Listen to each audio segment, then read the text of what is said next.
Hello, and this video is going to tell you about your homeschool teaching, just to kind of give you a little bit more information so it makes a little bit more sense. So after watching this video, let me know if you have further questions. I'm going to share my screen with you, and what you should see is the assignment that you have, and it says teaching for 6 to 7 year olds. So each person in your group is going to be developing their own lesson. And then out of those lessons, each of those people, all of you, will be submitting it onto discussion board. All of you will review those lessons, and then you're going to pick and choose from each other's lessons of what you like, what you don't like of the progression. Because then as a group, you're going to be teaching for 45 minutes, the 6 and 7 year old groups, the different things that you selected to teach. Now, if you look at number 2 here, it talks about the things that you need to include in your lesson plan. So you all need to have the beginning of a lesson, and I want you to have at least 2 objectives. So whether you're making a psychomotor, cognitive, cognitive affective, so forth, that needs to relate to what you have in your lesson, so the lesson plan that you developed. Then the instant activity is exactly the same for everyone, but I want you to write it in your own words and then see which one makes the most sense. And so you can see the instant activity YouTube video is in this section right here. And again, that's the link that you'll need in order to play the song. So you'll have to have some device that's going to be able to play a YouTube song. If you have the capabilities on your device to decrease the speed of the song, great. If not, then you'll just go as is. Okay, then after the instant activity, you're going to create your own fitness activity. That'll be about 6 to 8 minutes long. You can modify an activity that was taught already, or you can develop your own, but again, it needs to be appropriate for 6 to 7 year olds. And then you're going to develop a 10-minute piece of your choice. And so I gave you a variety of different documents for you to kind of help you with that journey. And each of you need to choose a different one. So whether you choose the ones I gave you or not, I would really encourage you to talk to your group members so everybody doesn't have the exact same ones.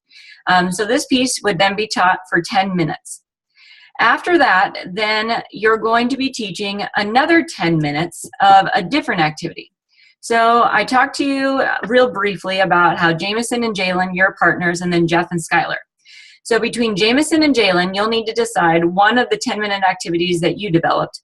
And then Jeff and Skylar, you'll have different activities, and then you'll pick one of those. Then the lesson that you create that I'm going to look at on Google Drive is going to have the instant activity and fitness activity that you choose from all 4 of you. And so you're only choosing one out of those 4. And then there should be a 10-minute activity that was either Jameson's or Jalen's, and a 10-minute activity that was either Jeff's or Skylar's. Okay, so now we're at about 30 minutes.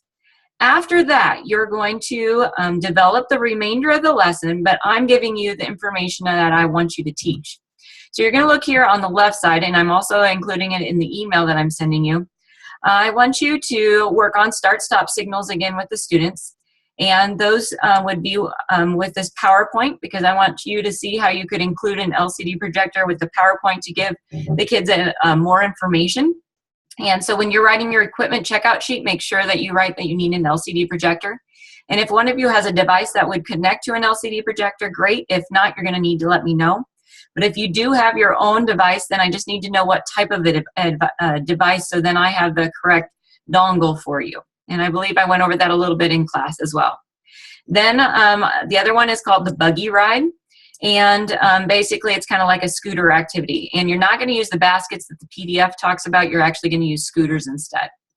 And so you can have these in any order that you want. I would strongly encourage you maybe to have the fitness activity, or maybe the walk like Egyptian activity and then fitness, just because it works on start, stop, and getting to their poly spots. But again, it's your lesson, and I want you to be creative to decide what best fits your 4 personalities of how you're going to teach. Now, each of you should have a piece of this teaching. So maybe somebody gives the introduction, somebody talks about fitness, activity, and so forth. So everyone needs to be involved in the lesson. Now, I realize you're teaching this Friday, and so the time frame you have is a little bit more shortened. So please utilize me as a resource, because I'm here to help you. I do not want to be setting you up for failure of any kind. But at the same time, I've seen a lot of the 4 of you teach, and I know that you can handle that, which is why you are one of my first groups that is going to be teaching the homeschool kids. All right, so within the actual lesson then, you have your locomotor skills and your movement concepts. You can use any of those, or again, you can do something on your own. Now, I'm hoping you're able to see my, my email here, because I'm giving you the different posts of what you're going to be sharing it. So again, you're first off going to develop your own lesson and then post onto discussion board. With discussion board, only your group should be looking at your discussions and figuring out what lesson you want to use, what parts of each person's lesson. Then you're going to post it onto Google Drive, which is in this email that has that first web link. Then I'm going to give you feedback on that web link. After you've resolved anything that I've suggested or made changes, anything that's needed, you're going to post into a different Google Drive, which is the homeschool folder. And the reason I want you to switch it over to this homeschool folder is this is the folder that all of my PE majors have access to. And you'll have access to it now and as you go throughout your career here at UNK. I want this a resource for our students, but at the same time then those that are helping you, because you will have a PE 428 student that is going to be helping you, they'll have that information, your lesson plan, so then they can help in any way that they can. So after you have viewed this video, if you still have questions, please be sure to ask. And I know I said I would like it by Wednesday, but again, you're at short time frame, so I understand. Just communicate with me. And on Wednesday, if you want to come in before class, if you have time, I'll be in my office. Come see me. I can look through the lesson plans, anything and everything that I can do to help you. So please let me know what else I can do to assist you to understand anything that you're not understanding, or in that curricular development. So I look forward to seeing what you have developed, and we'll go from there. Thanks, and have a great day.